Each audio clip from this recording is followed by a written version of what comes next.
Hey everybody, welcome back to Battle Ready Inc. So today we're going over yet another of the new indie TCG games from Wildhearts. This is a game coming to Kickstarter on January 7th. So for the Founders Edition, so it's going to have a ton of like exclusive alt arts only for the founder set. So if you want to get in on the early investments on alt arts that are going to be worth a lot of money in the future, this is definitely going to be one of those that you're going to want to check out for sure. And then so to get ahead of this before it actually releases, I want to go ahead and start covering all the starter decks that are going to be coming out with it. And how they have it set up is there are 4 different styles, and you take 2 of the styles that are in the starter deck, 2 of the 4, put them together, and that is your deck. So today we're going over the tactics side of it. This is one of the ones I air quotes kind of supporty styles. It's got a little bit more support to it than say something like super aggressive like Might, which we covered already, which is just like big stat blocks, big power boosts, and that's kind of it. Whereas this, there's a little bit more, tactical play to how you have to go about it. So let's go ahead and do this card by card review. All right, so we are here in Tabletopia. This is a public mod that they have available for the general public to come in here and play. They have both the starter decks pre-set up here, so you can just start playing immediately. They have a quick rules sheet in here as well for you, so that way you can just start playing immediately. You can also check out my how to play video if you haven't already on how to go about playing. I do use Tabletopia for that how to play video, so hopefully that helps out as well. All right, so let's go ahead and jump into tactics here. Right off the bat, so our familiar, this is your basically your boss monster of the deck for tactics here that they have available. They have the Owlusion, a psychic owl wild magic type, only a 3 power. Now I think that's probably the lowest power we've seen so far. Might had the Chrism at 8, Special had 4, and now we have the Owlusion here at 3. Now, that being said, he brings some very, very unique things to the game here. You'll see what I mean in a second. Debut, give an opposing creature in this field -1 power, and you may move a friendly ally in this field. So -1 power, right off the bat, you can kind of almost say that this is a 4 power creature. So right there on par with our other supporty style. So the 3 doesn't feel so bad, and the fact that you can just debut this over and over and over already means it's going to have eventually more power than the Ferritune, if you want to consider it like that. As well as that -1 power, even though it's small, you can do stuff like remove block off your opponent's creatures. I know a big popular play that's played against me often is I'll put out my Chrism out with the block, and then they drop the Owlusion right afterward, completely stripping my block off, and now their big powerful actual real removal cards can come in and clean up. So every single round being able to strip a creature's block, or just giving that extra little bit of negative power, can be very, very rough. We also saw in special, if a tamer, or sorry, if a ally has a negative power on it, they can do certain effects to it. So could be something you can put together with a special deck. And then moving an ally, so this, I don't think there's, oh no, there is in this one, but sometimes having move abilities can be a little bit limited, so having this just built in on your familiar that you can use over and over and over is pretty solid. Now the big thing on Owlusion is the special rule. You may ignore the unique rule. I told you this guy was unique. This is what I mean. You may only have 1 of each creature on your side. Normally, when we went over the how to play, you can only ever have 1 of a creature on field at a time. So, you could never have 2 of this Crochin here, right? But the Owlusion completely overrides that. Super powerful, just being able to play out duplicates. Because a lot of times, you're going to have that creature's like, oh man, this is like one of the best allies in my deck, and I can only ever have 1 on field at a time. That sucks. Well, if you feel that strongly, run the Illusion in Tactics, and you'll feel way better about it. I think Tactics is definitely one of my more favorites of the supports, simply because, one, it's not a speed type, so I don't have to worry about playing ahead of my opponent. I can always play behind, which is my style of play. It's got some decent power on some of its creatures, as well as this Illusion being very forgiving, and I think that's one of the best things, especially for a newer player, is just having that, being so forgiving in having duplicates. So I really, really like that. All right, now for our allies here. First up, we have the Crotian. It's an ocean bird, tame, aquatic type. It's a 1 cost, 2 power. Pretty standard 1 drop there. It has Guardian, so opposing effects cannot target your non-Guardian creatures in this field. So, you don't have to worry about them, stripping your block off of your more powerful creatures. First, they have to deal with this, then they have to deal with block, then they can finally deal with your creature. So having some Guardian is really nice, just a nice generic ability, especially on a low cost like this. Like, your opponent's not going to want to waste any sort of removal on something with only a 2 power. And then debut, move another ally. If they are a friendly ally, gain 1 VP. So move another ally. You can move your opponents like away from this. So say this is the active field. I'm going to drop this in here. There you have that 7 power ally. Let's just go ahead and move it over there to that inactive field. And yeah, now you're not contributing nearly as much. So for a 1 drop, being able to move a high power creature out of a scoring field, that's way hitting above his power level, right? That can be super, super detrimental. But also, if it's a friendly ally, gain 1 VP. So same, it could be said in reverse. Say you have a really powerful ally in the wrong field.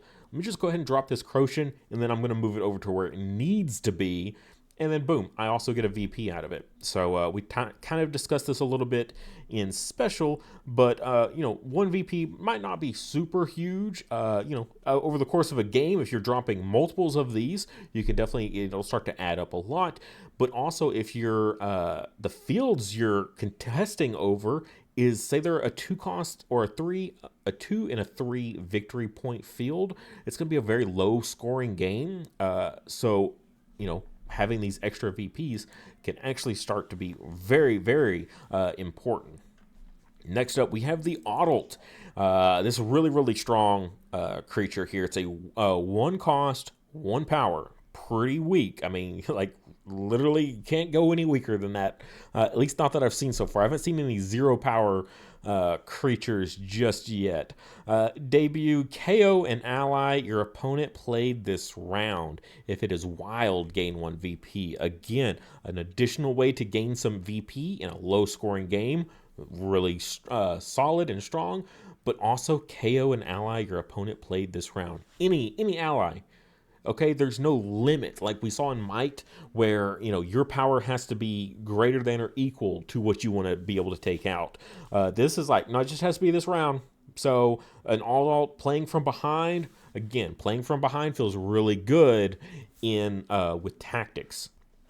So just being able to drop this adult and taking out, again, there's some really crazy strong allies, like the 3 drop ones that they've got, this 7 power on them. Geez, just like, okay, yeah, no, we're just going to get rid of that. You spent 3 resources on it. I'm going to spend 1 to kill it. So, and if it's wild, I gain a victory point. So adult, I think this will be a staple in Tactics decks. If you're running Tactics, you'll always be running 2 adults. I can't imagine you ever not. For our 2 drops here, we have the Hydrofawn. We actually revealed the artwork for this on the channel in one of our community posts a couple months ago. I think about 2 months ago now. It's a 2 cost, only a 3 power. Pretty low power for a 2 drop. However, ongoing, so this is just always in effect, gain +1 power when you play a card. Dang. Okay, that's crazy. Just constantly just racking up. We saw in special they have the 3-drop that does the minusing for every card you play. But that's during that round, right? This is just always gain 1 power when you play a card. Now we do have a maximum of plus 10 power is the most you can ever go, but still like 13 power on a 2-drop feels pretty good. And then if your opponent is just like, okay, this card's getting out of hand, its power is getting too big, I've got to have to remove it off the field. I'm going to go ahead and KO it, and, with whatever they're going to use. KO, you may play a 1 cost or less ally from your hand. So again, that's going to be your Crochet or your Adult in this situation in tactics. But again, you're going to combine tactics with one of the other 3. So you'll be able to, also choose those cards in addition. So yeah, then they're like, okay, I removed a body and it immediately replaced itself with something else that I have to deal with. So very, very good card, the Hydrophon is, especially with some of the other cards we're going to look at here in just a minute. I think this card's supposed to be up here. I don't know why I have it down there. Must move. ADD. All right. Next up, we have an Allusion.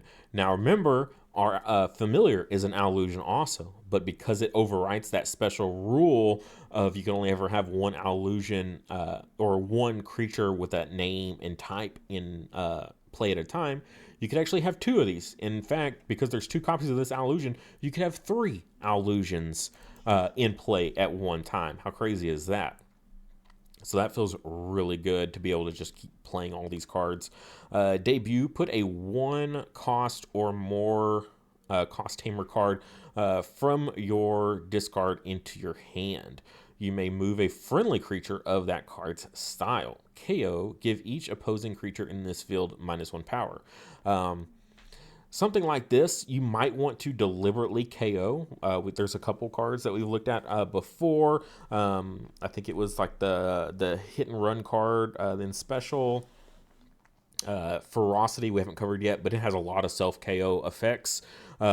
Being able to then trigger this and get that -1 power to an entire field of your opponents can be really good. You're like, oh, I'm going to lose 3 power. Yeah, but I'm about to put -4 power onto my opponent's side, and I free up a space on my side to play yet another card.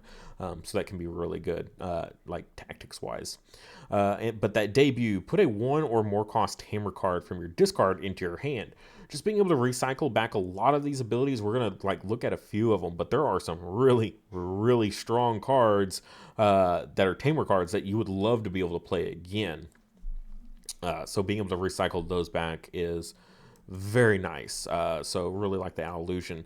And then only a single 3 cost drop in the deck in the form of Lunos, which is one of the more, I think, just generic 3 cost allies in the game so far that I've seen. Just like super generic. You don't need any kind of like weird special strategy or anything like that. It's just 3-drop, 4 power, Debut. Choose 2 of the following. Draw 2 cards. Cool. Allow me to catch back up if I'm, playing from behind a whole lot. I'm not getting those extra draws. This is going to help make up for that. And then gain 2 power. So now it's a 3/6 drop. Okay. I mean, not the worst. We've seen plenty of 3/5s. So, that's 1 more than that, as well as we're getting an additional effect with it. KO an opposing ally in this field.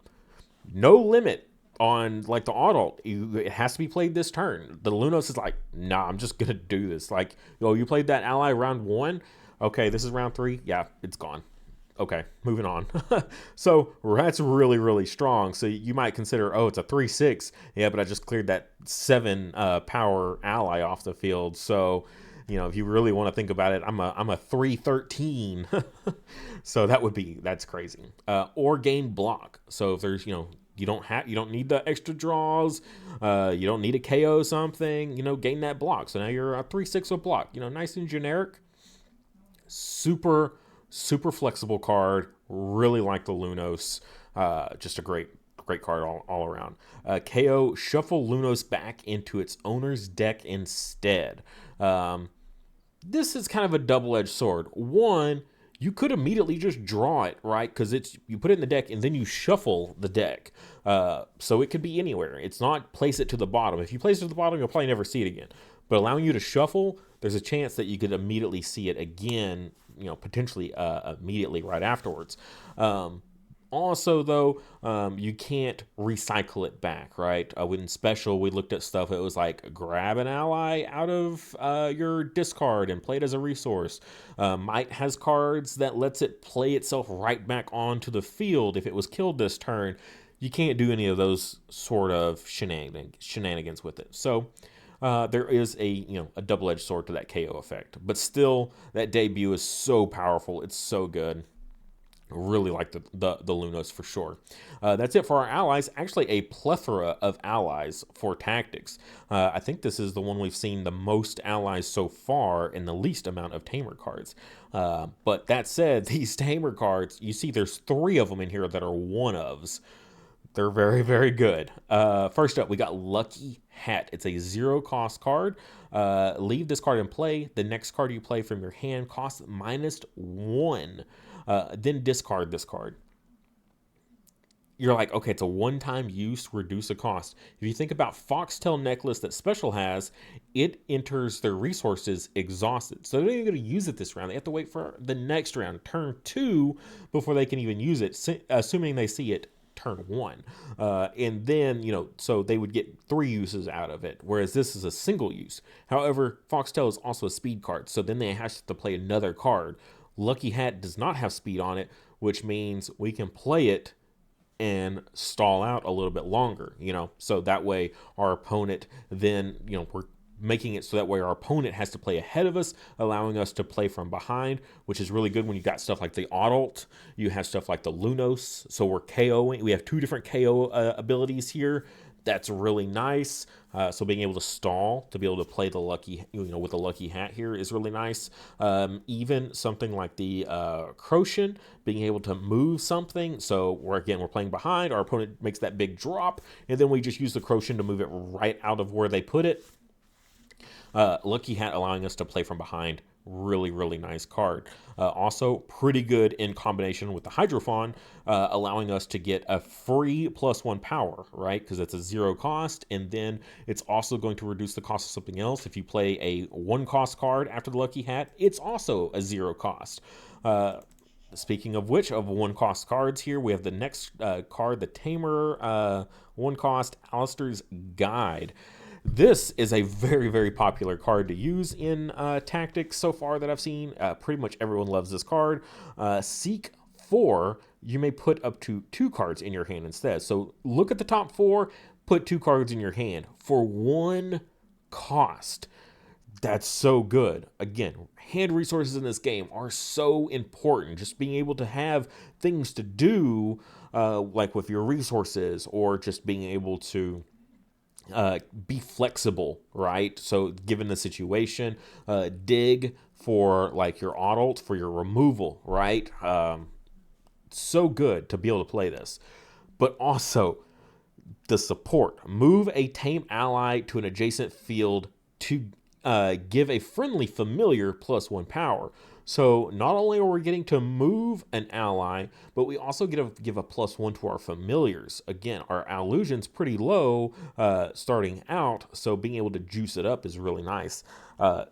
So what a hard card to choose between. This is definitely one of those ones that you want to see like early. If you don't see an Alistair's Guide, I would say by turn 2, turn 3 and 4, this is definitely a card you just want to play to dig for stuff, right? Usually by turns 2 and 3, or sorry, 3 and 4, your hand size is really, really small. So being able to replenish cards, especially looking at 4 and picking 2, that's not just a draw 2. I mean, that's way better than a draw 2 because you're going to pick the most important cards that you need in a given moment.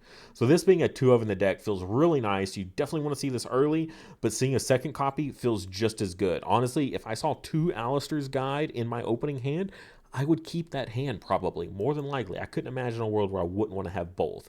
Being able to support one and play one, it's just too good. Next, we got Hidden Powers here, which we see the Hydrophon again. It's a magic card, 2 cost drop here. Move a friendly creature and ignoring Guardian, KO the opposing ally with the highest power in their field. Ooh, that feels good. It is a 2 cost. That's a pretty expensive card that doesn't do. Ah, man, it's hard to explain the balance of this, but being able to KO an ally, opposing ally, with the highest power in a field, ignoring Guardian. Oh man, it's really hard not to want to play this, right? You're like, okay, that's like a one-time use. I don't have any like recurring thing. I don't have a body on field afterwards. I don't have, whatever. I don't, whatever long-term effect. You don't have anything like that. But it's such a like powerful removal for sure. But yeah, move a friendly creature and ignoring Guardian KO an opposing ally with the highest power in their field. So you get a move out of it. And it's just a friendly creature. It doesn't have to be ally or familiar in particular. It can be either or. And ignoring Guardian feels really good. If it was ignoring block, oh my god, this card would be a must-have at 2 of all the time. If it ignored block, oh yeah, crazy. Ignoring Guardian, though, is like definitely the second best in line after ignoring block. So really strong card. As a one of, I think it's a solid one of in the deck. I don't know if I'd want to run 2 in the deck. Like I would maybe want to run 2 Lucky Hats and 2 Alistair's Guide, but I probably would only ever want to run 1 Hidden Powers. Next we have the Ballast Whistle here, 3 cost item. Look at the top 5 cards of your deck. Play up to 2 ally cards seen with up to a combined 6 power to any field in any order. Shuffle the rest of the cards into your deck. 2 bodies with 3 power. We notice a lot of this stuff is like low power, but even the Hydrophon can like juice itself up really fast. I don't think I'd want to like combine, maybe not might and tactics and rely on this too much, because a lot of their stuff can be really high power. Like their the turtle is 5 power by itself, right? So it doesn't really leave you too much flexibility here. But in all the other types or styles, this is a really solid card. Just that limited to 6 power can be an issue, but the balance there is you can do any field you want, right? I think we have stuff like Ambush. I don't think we've seen Ambush yet, but there's cards where you have to like pick the zone first and then you reveal and play out the stuff. Whereas this is just like, see what you got and then decide where those things are, what you see is going to be the best place for, where you want to put it. Really, really flexible card there, really solid. And the fact that you can play this turn 1 with a Lucky Hat, so play Lucky Hat, reduce the cost, and then drop a Ballast Whistle on turn 1 to get 2 bodies in play. That's a hard combo. Like that's some early mega value for sure. Even the Lunos here, like being able to drop a Lunos on turn 1 here and one of these other guys, that's some serious value for sure. So yeah, turn 1 Ballast Whistle with a Lucky Hat, crazy strong combos that you can do here. Tactics definitely one of the more, I would say, powerful, like I don't know, like raw stat wise, kind of. I don't know. It's hard to explain. It's got a little bit of curve to it. It's got some good draw to it. The power levels can get pretty strong on stuff. It's super forgiving and flexible. We got tons of removal. I really like tactics as my support type. It allows me to play from behind, which I said numerous times. A big fan of that. So. Between the 2 support types is definitely the one that I lean to more. Special takes a very skilled player to make really effective moves and to get it. Now, it can be a little forgiving too at times, but I don't think it's quite as easy to pilot as something like this. This is a little bit more like simple compared to special, but they're both very solid in their own rights. So again, that foxtail necklace, being able to just like for the rest of the game being a resource ahead of your opponent in addition to all the other cards like that they have to gain more resources, yeah, special has its uses as well. Don't get me wrong, for sure.